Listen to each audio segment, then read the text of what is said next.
Cup shape வந்து பாத்தீங்கன்னா cross cutting போடும் போது கிராஸ் கட்டிங் போட்டாலும் எனக்கு வந்து கப் ஷேப் வந்து பிளாட்டா தான் இருக்கு அப்படின்னு நினைக்கிறவங்களுக்கு ஃபர்ஸ்ட் வந்து 3 விதமா கப் ஷேப்ல அந்த மாதிரி ப்ராப்ளம் வரும். ஒண்ணு வந்து பாத்தீங்கன்னா நீங்க டாட் என்னடா கப்புக்கு லூஸ் கொடுத்து நீங்க சைடு அடிச்சாலுமே உங்களுக்கு கப்ல வந்து பிளாட் வருது அப்படின்னா இந்த லூஸ் நீங்க கொடுக்காம வச்சிருப்பீங்க. இந்த ஃப்ரண்ட் லூஸ் சைடு அடிக்கும் போது நான் ஏற்கனவே ஒரு வீடியோல சொல்லியிருப்பேன். அப்படி இல்லைன்னா டாட் வந்து நீங்க கம்மியா இருப்பீங்க. கப்பு எந்த அளவுக்கு வந்து அவங்களுக்கு கப் ஷேப் இருக்கும் அதுக்கு தகுந்த நீங்க வந்து லூஸ் கொடுத்தீங்கன்னா மட்டும் தான் கப் ஷேப் வந்து கரெக்டா உட்காரும்.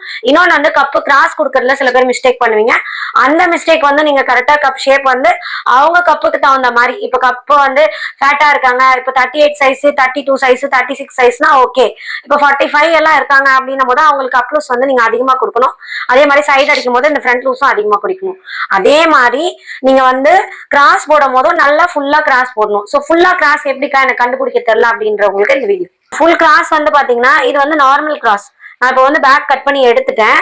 அதுல இருந்து நான் ஏற்கனவே ஒரு வீடியோல சொல்லியிருப்பேன் எப்படி போட்டா ஸ்ட்ரைட்டு. சோ கிராஸ் போடும் போது நான் பாத்தீங்கன்னா லைட்டா இந்த இடத்துல வந்து இப்ப இந்த ஷேப் இருக்கு அப்படின்னா இங்க ஒரு கோடு போட்டுட்டேன். அதை வந்து இப்பயே கிராஸ் எடுக்கிறேன்.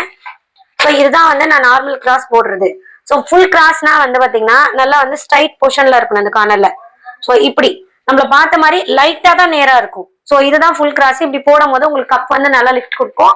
நீங்க கேட்குற மாதிரி அந்த பிளாட்டா வராம நல்லா ஷார்ப்பா வரும் கப். இந்த மாதிரி ட்ரை பண்ணி பாருங்க.